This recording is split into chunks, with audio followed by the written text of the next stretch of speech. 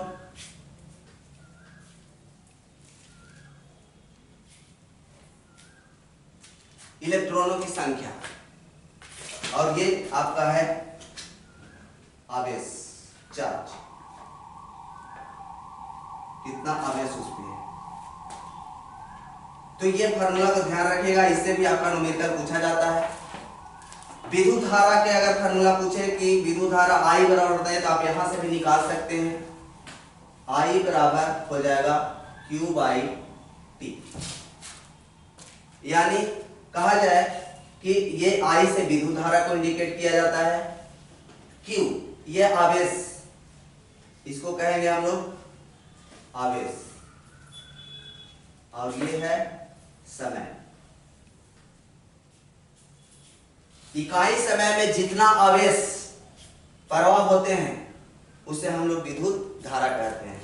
आवेश का ऐसा मात्रक होता है कूलम, और समय का होता है सेकेंड, यानी कूलम पर सेकेंड, या आपको ऐसा भी मिल सकता है, तो इसको भी हम लोग पढ़ेंगे कूलम पर सेकेंड, और कूलम पर सेकेंड को ही हम लोग एम्पियर कहते हैं, जिसे ए से सूचित किया जाता है।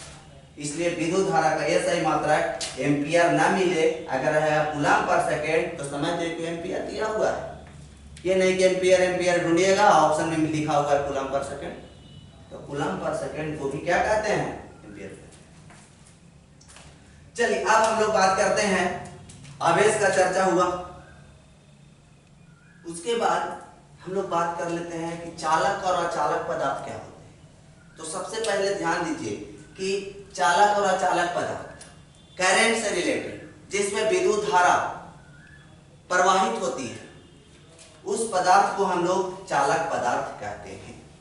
जिस पदार्थ से, जिस वस्तु से विद्युत धारा का प्रवाह होती है, उसे चालक पदार्थ कहते हैं। अगर ऑप्शन में आपसे पूछा जाए कि चालक पदार्थ का उदाहरण बताइए,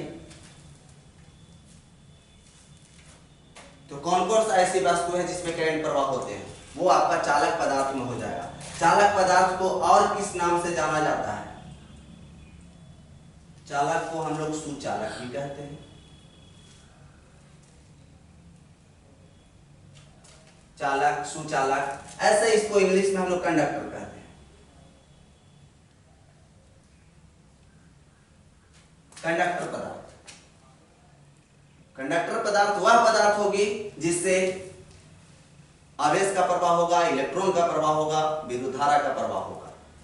एग्जाम्पल का अगर हम लोग बात करें तो आपका हो जाएगा चांदी। सबसे पहले चांदी को एकदम ध्यान में रखना है जी। चांदी, सिल्वर, चांदी जो है इसका प्रतिरोध बहुत कम होता है। अब बताइए कि जिसका प्रतिरोध कम होगा उसमें विद्युत धारा अधिक प्रवाह होगा। प्रतिरोध इसकी इसी के जस्ट नीचे है, प्रतिरोध का करेंगे, सिर्फ चर्चा सब चीज का होगा। ध्यान दीजिए, चांदी अगर आपके पूछता है आसुत जल क्या होंगे, चालक अचालक। आसुत जल सबसे शुद्ध जल को कहते हैं और शुद्ध जल विद्युत के कुचालक होते हैं, सुचालक नहीं, उसमें करंट प्रवाह नहीं होते हैं। तो चालक पदार्थ वैसे पदार्थ को कहते हैं जिसमें करंट प्रवाह होते हैं, चालक को सुचालक भी कहा जाता है, इंग्लिश में कंडक्टर कहते हैं। और अचालक पदार्थ,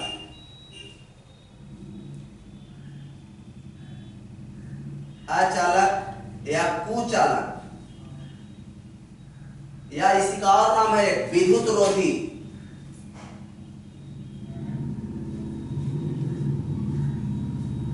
देखिए ये तीनों नाम है, इसको कहते हैं हम लोग गुड कंडक्टर भी कहेंगे, ये जो था चालक पदार्थ गुड कंडक्टर, इसको कहेंगे बैड कंडक्टर। ठीक है, गुड कंडक्टर या कंडक्टर, नॉन कंडक्टर भी कह सकते हैं, बैड कंडक्टर भी कह सकते हैं। तो अचालक पदार्थ वैसे पदार्थ को कहते हैं जिसमें इलेक्ट्रॉन का प्रवाह नहीं होती है, विद्युत धारा का प्रवाह नहीं होती। जैसे एग्जाम्पल में किताब, कॉपी, सूखी लकड़ी, कोयला, एबोनाइट, मृत मनुष्य के शरीर, ये सब में करंट प्रवाह बिल्कुल नहीं होता। आसुत जल ये भी आपका बैड कंडक्टर है, इसमें भी करंट प्रवाह नहीं होता। चांदी सबसे अधिक प्रवाह पूछा है कि विद्युत धारा का सबसे अधिक प्रवाह किस पदार्थ में होती है, ऑप्शन में रहेगा तांबा, चांदी, एल्युमिनियम, लोहा। तो आंसर क्या मारिएगा बताइए, बोलिए जल्दी, आंसर क्या होना चाहिए? चांदी। क्या होना चाहिए? चांदी। क्यों? क्योंकि जिस वस्तु का प्रतिरोध कम होती है उसमें विद्युत धारा अधिक प्रवाह होती है, और जिसका प्रतिरोध अधिक होती है उसमें विद्युत धारा का प्रवाह कम होती है। तो इसका प्रतिरोध अधिक कम होता है तो इसमें विद्युत धारा अधिक प्रवाह होगा, इसलिए सबसे अधिक विद्युत धारा प्रवाहित करने वाला चांदी। बाकी और सब पदार्थ है, चांदी, तांबा, एल्युमिनियम, लोहा,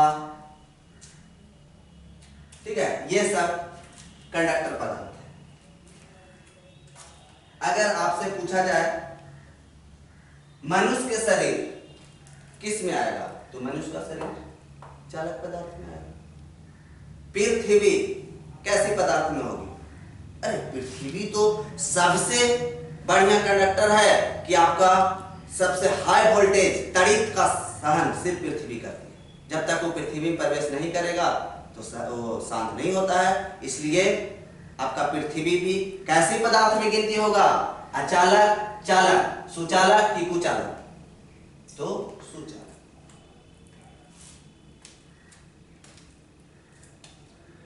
तो सिंपली बस इतना याद रखें कि वैसे पदार्थ जिससे होकर विद्युत धारा आसानी से एक बिंदु से दूसरे बिंदु तक प्रवाह होती है उसे चालक कहते हैं, और जिससे विद्युत धारा प्रवाहित नहीं हो पाती है उसे हम लोग अचालक कहते हैं। कभी कभी कंफ्यूजन हो जाते हैं, सुचालक कहलाता है कि कुचालक कहलाता है, करंट पार होगा वो कुचालक होगा कि सुचालक, बहुत लोग कंफ्यूजन होते हैं। अरे सुचालक होगा जी, सुचालक। बताइए कि ये आदमी है,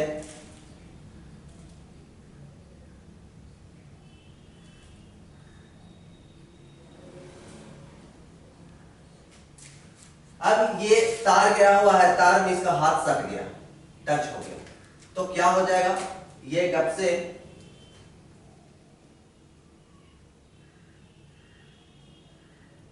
मृत्यु हो जाएगा, यानी सूत गया। तो सूत गया तो ये सुचालक था तब ना सूत गया।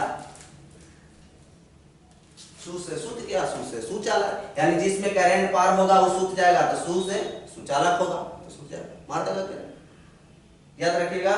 तो जिसमें करंट पार होता है वो सुचालक और जिसमें नहीं पार होता है वो कुचालक। चलिए, तो सुचालक, चालक और अचालक समझ गए, आवेश समझ गए। अब आते हैं प्रतिरोध। प्रतिरोध का क्या काम है? प्रतिरोध किसको कहेंगे? देखिए, प्रतिरोध दुनिया की प्रत्येक वस्तु में है, प्रत्येक वस्तु में प्रतिरोध है। प्रतिरोध का काम है किसी चालक पदार्थ से विद्युत धारा के प्रवाह होने पर उसे रोकता है या विरोध करता है। चाहता है कि हम पार होने नहीं देंगे, विद्युत धारा को चाहता है कि हम पार होने नहीं देंगे। किस पदार्थ में? तो चालक पदार्थ में।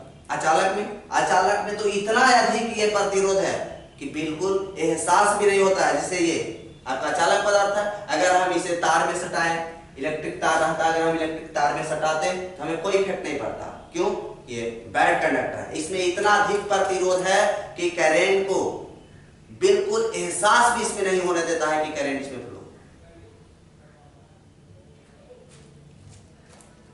तो प्रतिरोध, बुझा कि प्रतिरोध किसे कहते हैं? तो किसी चालक पदार्थ से प्रवाहित विद्युत धारा या इलेक्ट्रॉन के प्रवाह को रोके या विरोध करे तो उसे हम लोग प्रतिरोध कहते हैं। और प्रतिरोध को सूचित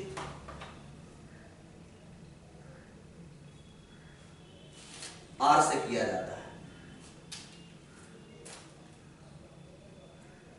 प्रतिरोधकता, प्रतिरोधकता नहीं, प्रतिरोध को हम लोग R से सूचित करते हैं और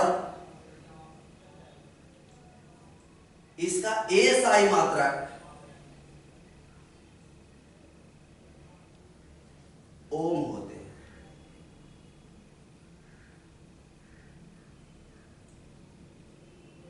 इसका एसआई मात्रक पूछेगा तो क्या होगा? प्रतिरोध का एसआई मात्रक ओम। डिफिनेशन इसका बिल्कुल याद कीजिए, एकदम काफी आसान डिफिनेशन है। ये प्रतिरोध किसी चालक पदार्थ में प्रवाहित विद्युत धारा के रोके या विरोध करे उसे प्रतिरोध कहते हैं। अगर ऐसे याद नहीं होता है किताबी डिफिनेशन तो मेरा डिफिनेशन को याद कीजिए।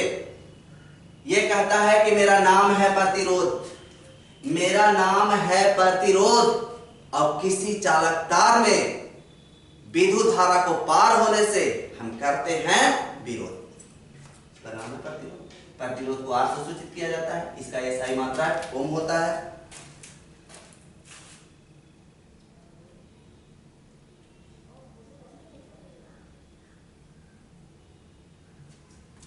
चलिए, तो अब सवाल उठता है कि किसी चालक तार में अगर प्रतिरोध है तो ये किन किन बातों पर निर्भर करता है? कौन कौन सी बातों पर निर्भर करती है? तो सबसे पहले याद रखिएगा, चालक तार की लंबाई पर L, यानी R कहता है कि प्रतिरोध R प्रोपोर्शनल टू L। प्रतिरोध किसी चालक तार के लंबाई के समानुपाती होती है। यदि चालक तार की लंबाई बढ़ा दिया जाए तो प्रतिरोध भी बढ़ जाएगा। प्रतिरोध क्या होगा? बढ़ जाएगा। दूसरा, चालक तार की ताप पर यदि ताप को बढ़ा दिया जाए, वृद्धि कर दे। अब बताइए जी कि प्रतिरोध ही विरोध करने वाला है, तो विरोध करने से तार गर्म होगा, तब तो शॉर्ट सर्किट होती है, अब हीट होता है। अब ये कह रहा है कि ताप को बढ़ा दिया जाए, ताप वृद्धि करेंगे और वो ये गर्म करता है और पहले से हम इसको गर्म कर भी रहे हैं, तो ताप को जब वृद्धि कर रहे हैं तो फिर कहेगा प्रतिरोध क्या होगा? तो प्रतिरोध भी ताप वृद्धि होने से R प्रोपोर्शनल टू टेम्परेचर, ताप में वृद्धि होने से प्रतिरोध में वृद्धि होती है। दूसरा, अगर हम लोग बात करें चालक तार के क्षेत्रफल पर, एरिया पर,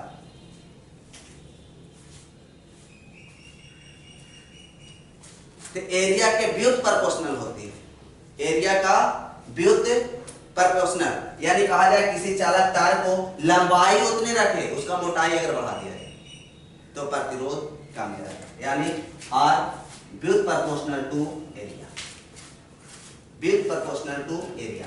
चौथा है आपका, एक और पॉइंट पर ध्यान दीजिए कि निर्भर करता है चालक तार की प्रकृति पर। चालक तार की प्रकृति पर प्रकृति पर कि प्रत्येक कोई भी कंडक्टर है तो तार है, अगर चांदी का है तो उसका प्रतिरोध अलग होगा, तांबा का है तो अलग होगा, लोहा का है तो अलग होगा, क्योंकि सब में प्रतिरोध भिन्न भिन्न होते हैं। प्रतिरोध को हम लोग मापने के लिए किस युक्ति का इस्तेमाल करते हैं? प्रतिरोध को किस मशीन से मापा जाता है जी? ये भी पूछ सकता है कि प्रतिरोध को मापने के लिए हम लोग किसका इस्तेमाल करेंगे?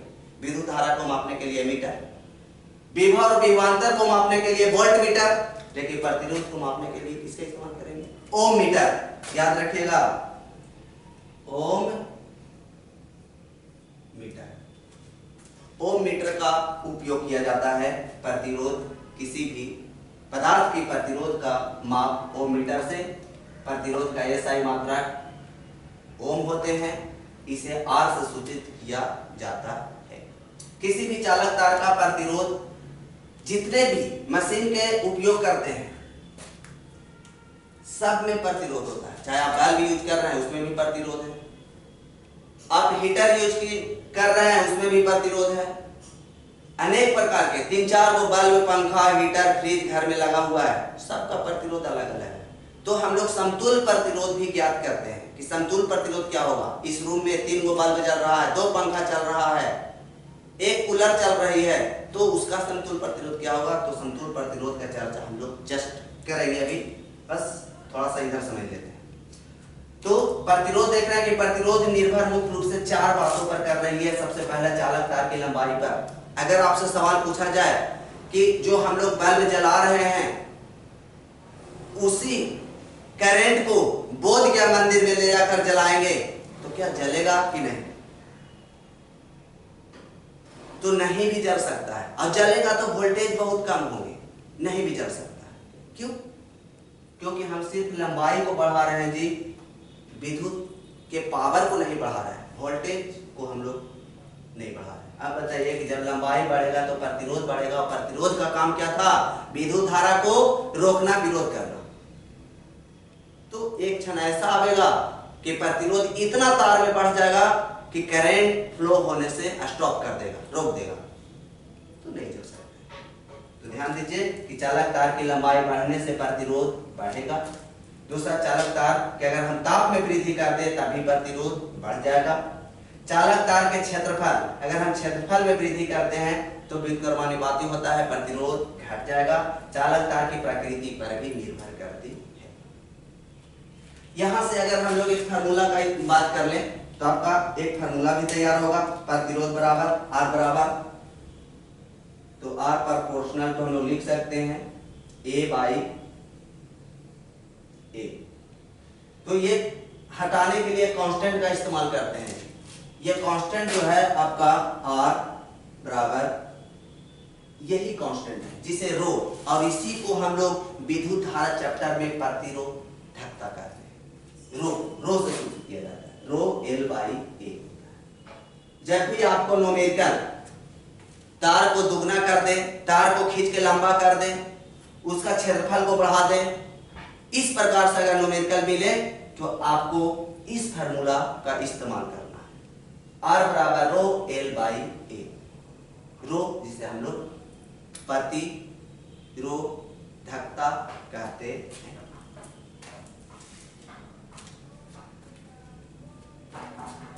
अब देखते हैं कि प्रतिरोध अगर हम लोग समतुल्य प्रतिरोध ज्ञात करने के लिए रहेगा तो समतुल्य प्रतिरोध कैसे करेंगे। तो किसी भी युक्ति, जो भी हम लोग घर में बिजली से चलने वाले युक्ति होते हैं उसे हम लोग प्रतिरोधक कहते हैं। ध्यान दीजिए, बहुत लोग तो कंफ्यूज हो जाते हैं प्रतिरोध और प्रतिरोधक में,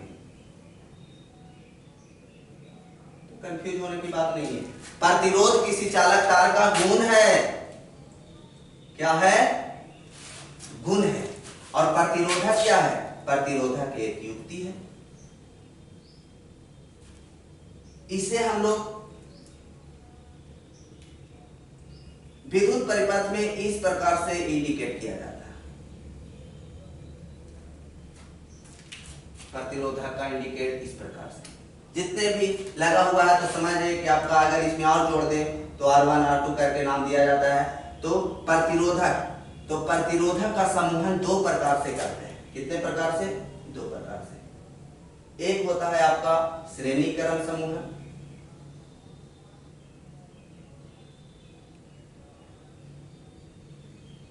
और दूसरा होता है आपका पैरेलल, सीरीज में और पैरेलल में समांतर क्रम समूह।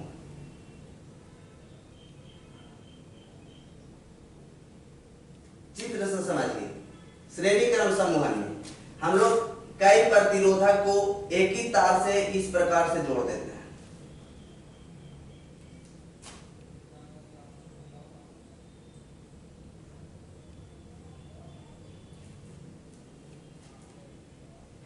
ये आपका R1 एक प्रतिरोधक, दो प्रतिरोधक, तीन प्रतिरोधक, तीन बल्ब को विद्युत परिपथ में जोड़ दिया गया।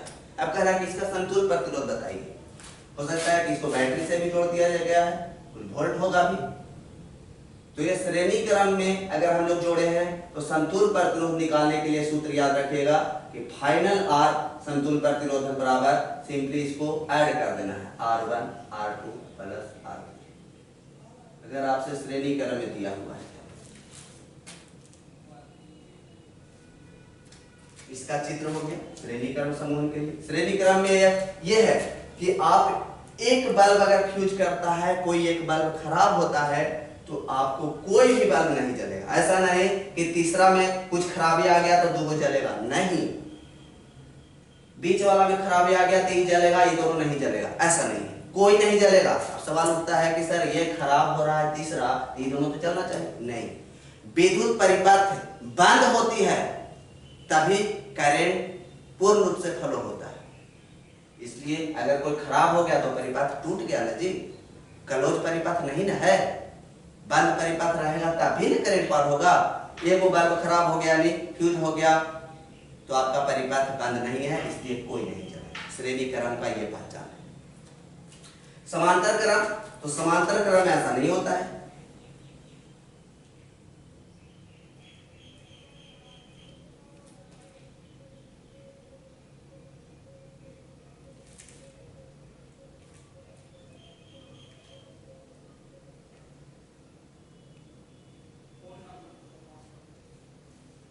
देखिए समांतर क्रम का चिन्ह थोड़ा सा समझिए। ये आपका R1, ये R2, ये R3। यहां से आपका विद्युत धारा फ्लो हो रही है, ये वोल्ट है। आप इसमें स्विच भी लगा सकते हैं, हर चीज को लगा सकते हैं। तो अब यहां से करंट अगर आपका गया तो ये करंट आपका यहां से बढ़ता है,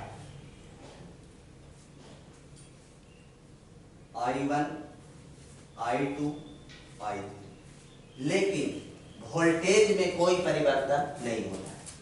भी ध्यान दीजिएगा, यहां भी ध्यान दीजिए। श्रेणी क्रम में आपका करंट समान होते हैं, करंट में कोई परिवर्तन नहीं होता है, लेकिन वोल्टेज V1, V2, V3 बदलते जाता है। वोल्टेज में परिवर्तन होता है, क्यों?